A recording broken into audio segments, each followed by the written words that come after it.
Hello, Phil here from Wings of Pegasus, and welcome to another analysis video. If you enjoy this video, please give it a thumbs up and subscribe.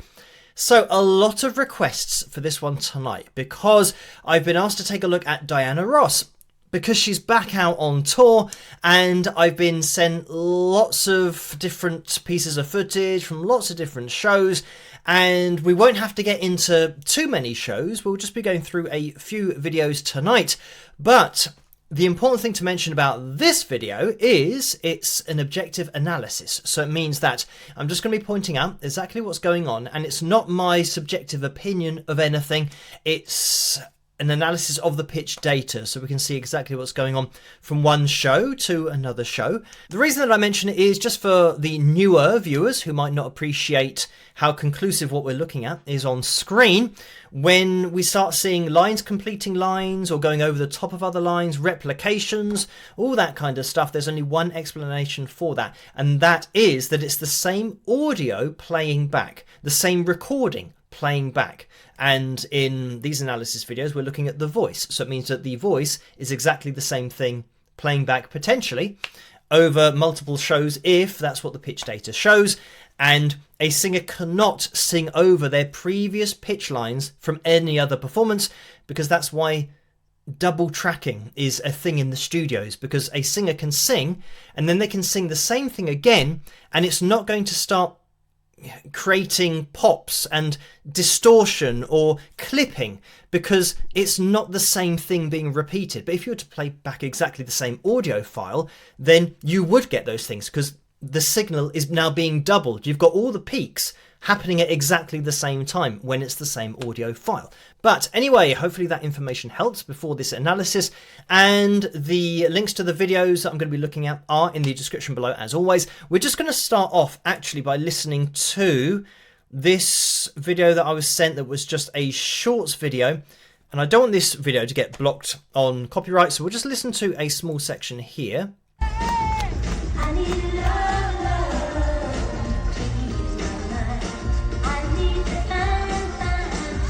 So here you can see on the shorts video as well, this is Diana Ross, You Can't Hurry Love, at the Hollywood Bowl at 81 years old. So, I mean, yeah, it is amazing that Diana is out there at 81 years of age and still on tour. But I think when you're listening to this vocal, and this is why so many people have sent me this, when you're listening to that vocal, it certainly does sound like a very young Diana Ross. But as you guys know, we don't just say, oh, well, it sounds like this one thing, so it must be that. You know, we've got to look at pitch data in order to prove it. So on the left-hand side, the 27th of July, 2025, that's just what we listened to. And on the right-hand side is the remastered version from the Supreme's official YouTube channel, released on the 24th of July, 2018. And we're going to listen to both of the vocals being played back at the same time. Let's have a listen. I need love to ease my mind. I need to find someone to call mine. But Mama said. So I'm just going to jump in here because with the live performance, of course, there's going to be ambient noise in there that can throw things off, but all the more reason for nothing to match up or look like anything because of those extra variables. As we start to look at it in even more detail, we've got the F sharp here, which is slightly sharp, and same here, slightly sharp, the F4, and here the D4, D sharp 4, we're actually between notes here, and we're between notes here. And if I were to just move this over, and even just kind of focusing on this section here, if I move the other performance over like this, you'll start to see how we now line up. And these are going over the top of each other to the 100ths of a second from the 27th of July 2025 to the remaster that was released in 2018. And like I've already said in this video, as soon as you start getting replications like that just go perfectly over the top of each other, then we're talking about the same audio file. But I will kind of just scroll forward again here. We've got this, what I would say is almost like a fingerprint, or almost, a personality of the lines where we go sharp here and then come down, and we go sharp here and then come down. And again, we have this little peak right at the end, little peak right at the end. So we get a lot of things that are repeating themselves, even though everything should be thrown off because of, the crowd shot footage, ambient noise, and all that kind of stuff. And by the way, if you're wondering why the lines don't match up all the time, you'll have to watch another video of mine explaining about crowd shot footage and ambient noise, how the signal will get lost when people are, cheering and singing along themselves and all that kind of stuff. But then when we do get a clear signal, that's where the data won't lie. When it does pick up Diana's voice clearly, like this, for example, slightly sharper the F4, and here slightly sharper the F4. But when you see these things matching up, and here, I mean, this is again sharp here, and we go into a little peak, and then we come down, we go sharp here, and we've got a peak there, we come down, and then we have another little peak that happens here, another little peak that happens here. In fact, I'm going to just move this across to see exactly what we've got going on here, and I'm just going to move this down and adjust it for time. Right, here we go. So when we're looking at this, and I think I'm ever so slightly kind of out of line on the y-axis, but when we're looking at this, have a look at this. I don't know whether you can make this out. There's a little notch here, and we're looking at this vocal in hundredths of a second, and this is happening exactly the same hundredth of a second from the 2018 remaster to a live performance in 2025 on the 27th of July. So as I now move this out the way, this notch here, this little kink that happens at exactly the same point here. Now actually, when we're looking at this as well, I can just move this down, and the pitch will match at the bottom as well. Like this bottom part here matches up to exactly where we are there, and let me just see if that, and then the pitch goes into the other lines. So let me see if we've got any other lines, completing lines here. These lines here are going over each other as well. So let me just grab that, put that there. And here we go. So this is another really good indication here. So what I'm going to do is get rid of the live performance and then bring it in. And hopefully you can see when I do that, I'm looking at this line here that doesn't exist. But when we bring on the remastered version, it does exist because that's a clean vocal. But as soon as we start to bring on the live performance vocal is exactly where it needs to be in order for that line to complete itself. I just want to make sure that we are actually in line. I think that's probably, if we're being really strict about it, that's now a more accurate representation of this now coming up into here, and this line going into here, and now this line coming out of the other lines here. So in this little section, we've got something that is absolutely, matching up. And the whole point of this not matching, because it's from somebody recording on their phone, this should be happening all over the place. There's no way any line should go into another line of a previous recording of this vocal, unless it is the same vocal. It's the same audio file being played back. So, long story short, I mean, there's more than enough conclusive data here to show that this is the vocal from the remaster in 2018, and therefore, if you're saying, well, isn't that the vocal from the original? Then yes, it's the same vocal from the original. And I know that people might be watching this thinking, well, it obviously is, because you can hear it when you're at the show or when you're watching a video. But saying that you can hear that something's the same isn't the same as looking at it and having conclusive data that proves it absolutely is the same. Because once you've got lines completing lines, that is conclusive. And I know anybody can say, oh, that sounds like the original vocal, she's miming, she's lip-syncing. And there are other videos on YouTube where she's not lip syncing very well, and I will get into that whole side of it. But it's one thing to say, I think that this is happening, and it's another thing to prove that it definitely is happening. So now we all know, because we have conclusive, objective data that is proving that this voice is the same voice, because it's completing itself, which is impossible to do. But what I do quickly want to do, just to finish off this video, I want to go back to 2022, because this was another performance that I wasn't sent, but I look into lots of different performances to see what's going on in order to try and build a bit of a background, just for my own knowledge of the artist and when they might have been performing live, or when the lip syncing or miming started to take over. But this is 2022, and we will have a listen to this.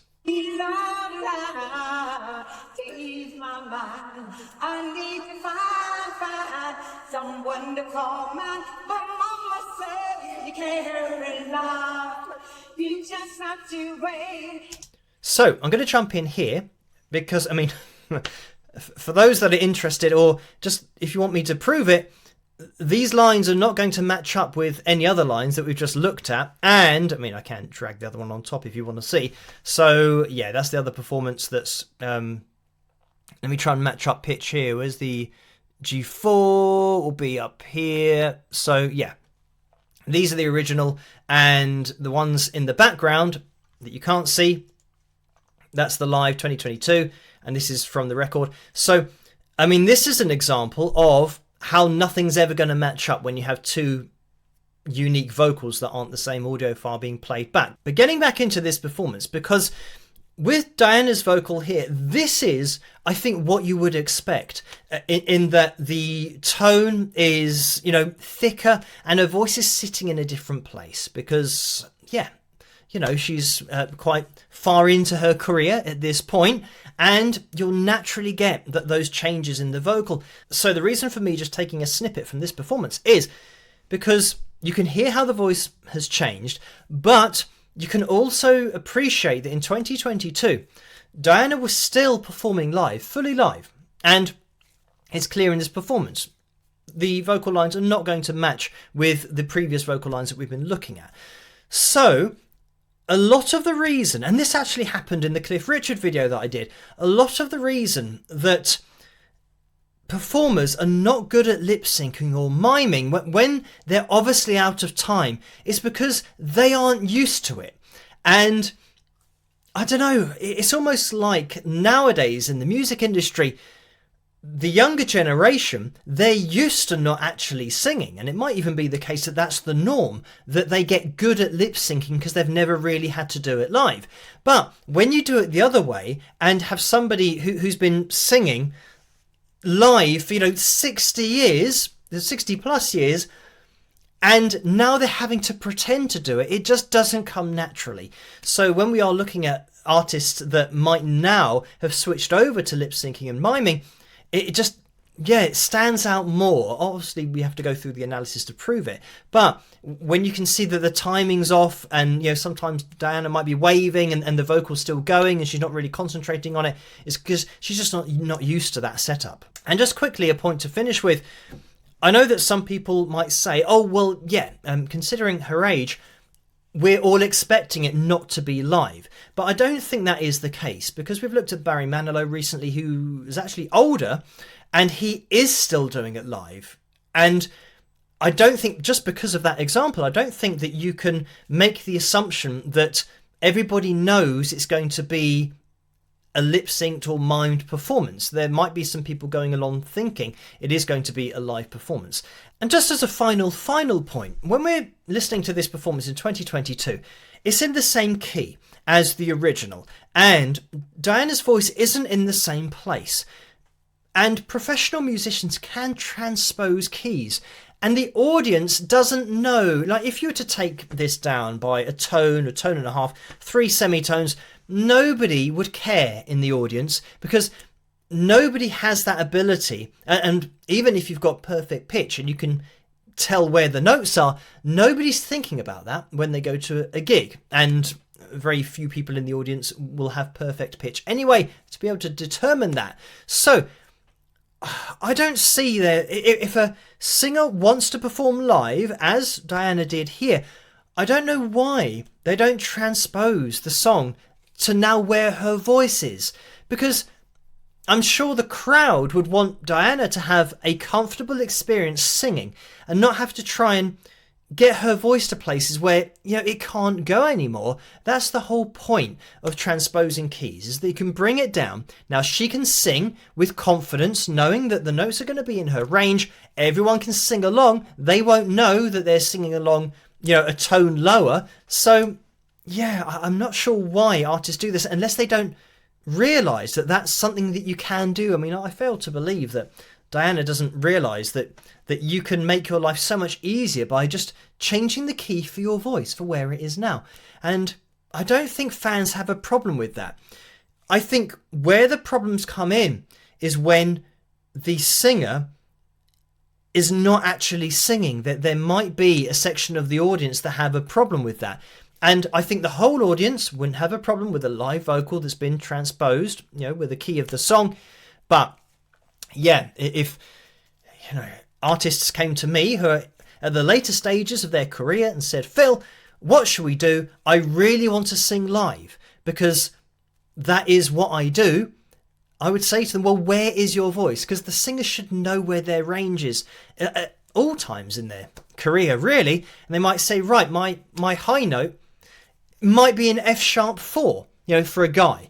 And you think, okay, right, well, let's transpose things and let's change the arrangement so that it now suits your voice, so that it sits in there. And, I mean, the great thing is the fans will get a slightly different version of the song. And I know that loads of fans love hearing that, like a classic, just rearranged and reimagined by the artist for where their voice is now. So, yeah, I think there's so many potential artistic avenues you can go down as a singer, even in the later stages of your career, that still mean it's totally authentic, and the fans will still enjoy, obviously, the song, but they'll get to hear a new version of it as well. Anyway, I mean, that's all for another time, or, you know, by the by, obviously that's just my subjective opinion. Some singers might just want to keep it in exactly the same key and just not do the singing part, and yeah, if they want to let everybody know that it's lip-synced and mimed, that's up to them. And it might even be the case that if Diana isn't that bothered about lip-syncing or miming and the crowd accept that, then yeah, there's no problem with it. But if it was common knowledge, I don't know whether I'd be getting the same amount of requests to look at this, with people asking me whether it was live, whether it wasn't live. So they're obviously watching the show and not really knowing what they're listening to. And yeah, that's all I'll ever do, is just point out exactly what is going on, just so people have that peace of mind. Anyway, thank you guys for requesting this video for tonight. As always, keep those requests coming to requests@wingsofpegasus.com. Let me know what you guys think in the comment section below. And if you did enjoy this video, please give it a thumbs up and subscribe. And I'll catch you guys in the next one. Rock!